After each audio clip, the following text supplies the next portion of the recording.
The night I realized I was in love with her, everything felt wrong. Not just complicated, wrong in a way that made my chest tighten and my thoughts spiral. Because she wasn't just anyone, she was her, the girl I had watched grow up, the one who used to run around in mismatched shoes and laugh with scraped knees and messy hair. She was my best friend's little sister, and that night changed everything. Before we begin, if you believe in kindness, second chances, and the messy beauty of human emotions, take a moment to like, comment, share, and subscribe. Stories like this matter, and your support keeps them alive. I had known her since she was 7. Back then, she was just a shadow trailing behind her older brother, my best friend.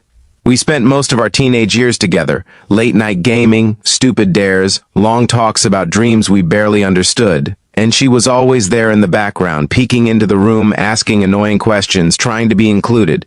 We never really took her seriously. To us, she was just a kid. But time has a quiet, unsettling way of changing things when you're not paying attention. By the time I was 24, life had already started pulling me in different directions.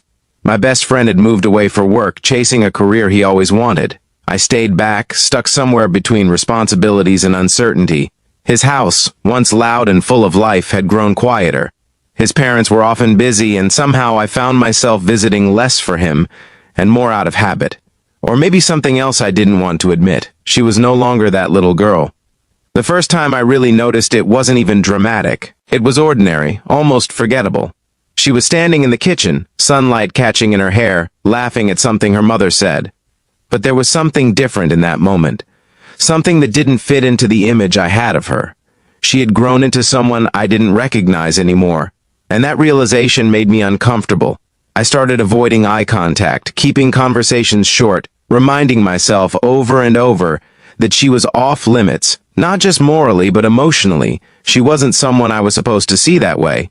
She belonged to a part of my life that was simple, innocent, untouched. But the more I tried to ignore it, the more aware I became of her presence. Her voice lingered longer than it should have. Her laughter felt heavier, like it carried something deeper beneath it. Even silence with her felt different. I told myself it was just my mind playing tricks on me, until that night. It had been raining all evening, one of those slow, relentless storms that make the world feel smaller.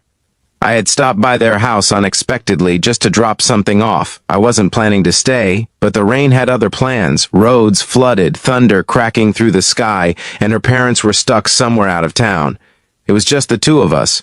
That alone should have been enough to make me leave, but I didn't. We sat in the living room, the dim yellow light flickering as the power threatened to go out.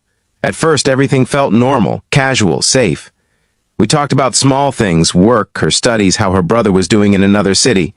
But slowly the conversation changed. It shifted into something deeper, something heavier. She started talking about feeling lost, about the pressure of expectations, about how everyone still saw her as that little girl who didn't know anything.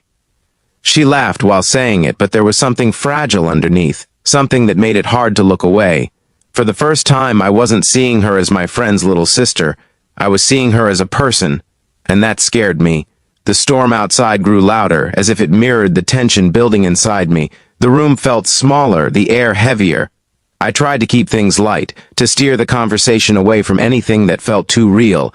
But she didn't let it go. She looked at me in a way she never had before, steady, searching, almost like she was trying to understand something she had been holding back for a long time. And then she said something that shattered whatever fragile boundaries I had left. She told me she had always trusted me more than anyone else. That I was the only person who had never treated her like she didn't matter. It wasn't dramatic, it wasn't romantic, but it hit harder than anything else could have, because in that moment, I realized I had been lying to myself. This wasn't just confusion, it wasn't just nostalgia or misplaced feelings. It was real, and I didn't know what to do with it. The power went out shortly after, plunging the room into darkness. For a few seconds, neither of us moved. The only sound was the rain and our breathing, too loud, too close. I remember thinking, this is where everything changes. And it did, not in a sudden, explosive way, not in something you could easily point to and say, this was the moment, but in something quieter, deeper. Something that settled into my bones and refused to leave. We sat there in the dark, talking more honestly than we ever had before, about fears, regrets, things we never said out loud. And somewhere in between those words, something shifted between us. something irreversible.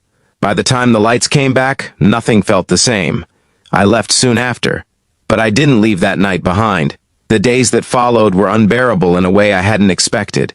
Everything felt normal on the outside, but inside, I was constantly at war with myself. I tried to distance myself again, convincing myself that it had just been a moment, a temporary lapse in judgment caused by the storm, the darkness, the vulnerability.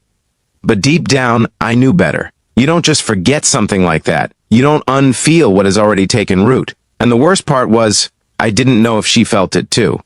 We didn't talk about that night. Not directly, but there was a new tension in every interaction, a quiet awareness that lingered beneath even the simplest conversations.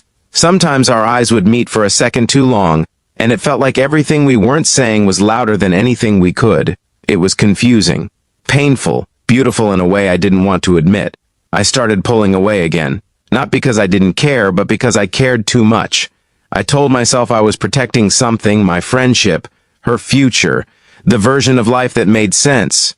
But the truth was simpler than that. I was afraid of crossing a line I couldn't come back from, afraid of losing everything, and maybe, most of all, afraid that I wasn't wrong, that what I felt wasn't temporary, that it wasn't something I could just walk away from.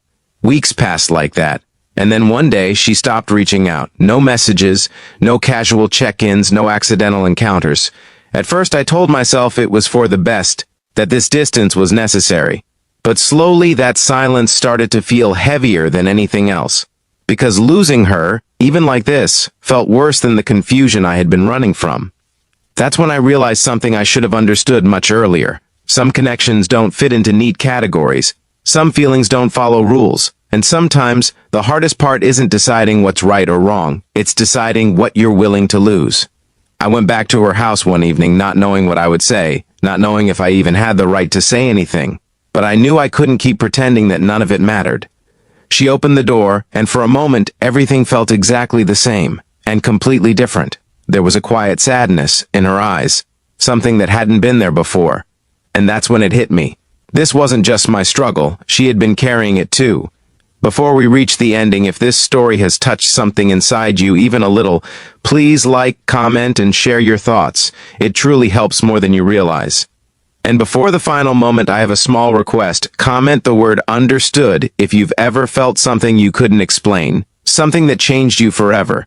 We didn't say much at first. We didn't need to, because sometimes the most important things are already understood. I don't know what the future holds for us. I don't know if what we felt that night will turn into something lasting, or something we'll both look back on as a turning point in our lives. But I do know this. That night didn't just change how I saw her. It changed how I saw myself. It forced me to confront feelings I didn't want, truths I wasn't ready for, and choices I couldn't avoid. And maybe that's what makes it so unforgettable. Not the romance, not the tension, but the honesty. Because